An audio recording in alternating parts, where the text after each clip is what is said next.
Hi guys, Fabio Palvelli here with a brand new video. On my channel every week I share a bit of my life with you guys, as well as tips and tricks on how to be a better designer, so if you're new here, please do consider subscribing.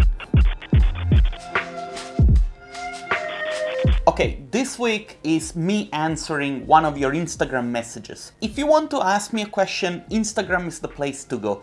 There I can see all your messages at once and it's easier for me to keep track of everything. Hi Fabio, I've recently finished a project for a client. The image came out great, but at the end my client asked me to make all the people and the trees transparent to show more of the building. How do you handle such a situation? Okay, I feel like we're going to make some people angry with this video and we'll create a bit of debate, but you know, that's a good thing because that's what the comment section is for. I have been very often in a situation where my clients love my images and then at the end of the design process they'll come up with a comment like, make people transparent, or make them blurry, or make the trees transparent so that we can see more of the building. Or another thing that happens very often is, please remove the reflections from the glass so that we can see everything clear outside. Now, I try to defend my artistic choices with my clients as much as I can. If I make something that I truly believe is good and that is right, I'm going to try and stand for it. But if my client points out something right, something that might work better than what I recommended, I think that I'm humble enough to recognize that and understand it. And I'll try to do everything that I can to make those changes because, you know, I respect my clients. But anyway, how do you handle such situations in case, you know, the client is wrong? I think it's pretty easy. One of the things that I've learned through the years is that sometimes clients come back to you with random, arbitrary comments simply because this is their job. You ask them for feedback, so they'll do everything they can to give you as much info and as much feedback as possible. Sometimes this feedback is there just because you ask for it and it can be unnecessary. On the other end, if I understand that the client feels very strongly about the decisions that they're making, then I'm willing to let them have it. Sometimes you win, sometimes you lose. I think that more often than not, artists forget that we design images for our clients and not for ourselves. We need to do everything we can to satisfy our clients' needs and help them solving their problems. Obviously, if we do feel that the client is making a mistake, we should be able to art direct them so that we can avoid this together. Sometimes they'll ignore that input and this can take a toll on our mood and can make us feel not appreciated and not respected. Reason why I always say that we need to be paid more as artists if the work that we do for our clients make us miserable. Then at least this way we get to be compensated properly. Some people disagree with me.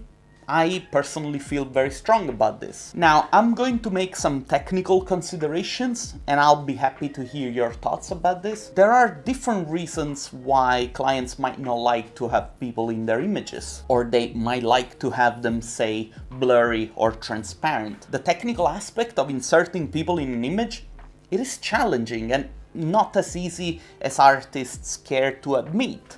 If you look at really high-end images out there, I think you can count the good renderings on your fingers where photos of people are correctly inserted in the image. 3D models of people, on the other end, don't look as good as we would like them to, although this will get better over time and I think it's already getting better. The problem at this point is only the limited choice and availability of different assets. Another thing that needs to be said, I have worked within the DACH region, so Germany, Austria and Switzerland, for a few years. And I can tell you that architects, especially in this part of the world, they simply love transparent people. They clearly ask for it. I think this is because this region is very technical and values the essence of the building more than the rest of the image. Me, I always try to steer my clients away from making that stylistic choice because I like things to be more photorealistic. But at the same time, a rendering is not automatically meant to be photorealistic. There are some images by Luxigon, for example, for architects like Oma, Morphosis, Rex, and these images are simply beautiful and photorealism is not used at all. And those images still make their clients happy and still win their clients a commission. Anyway, I think that it's always your job to ask your clients why they're asking you to do the things that they're asking you to do. I can give you an example. Very often I've noticed that when a client says remove the reflection from the window, it's because maybe there is one single item reflecting in the window that they don't want to see because maybe they think it's distractive or disturbing, whatever. Anyway, in cases like this, the best thing to do is acknowledge what the client is trying to achieve and ask them questions before making any changes. Just try to take control of the feedback process so that you don't have to make hundreds of modifications and then at the end the client will go back to the first version that you produced. That is so annoying, especially if you're just starting out. And on top of that, you don't even get paid for all the modifications because in the end it will be your fault that you did all the modifications, and that makes no sense. If that does not work and if you're still forced to do something that you think might not be the right thing to do from an artistic or technical point of view, one trick that I have learned is for you to make both versions of the same image, the version that you think is correct and looks better, as well as the image that your client is asking for, and then give them both images. Then tell them something like, you know what, since you like this version better, I'll give you both my version and your version for the same price.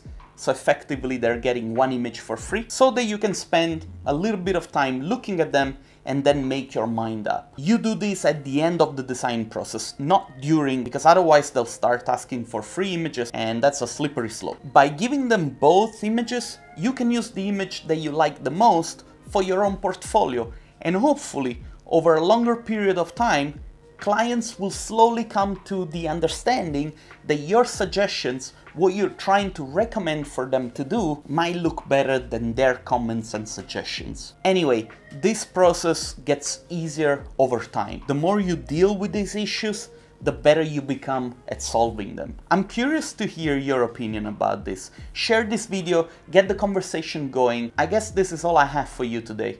My name is Fabio Palvelli. See you guys next time.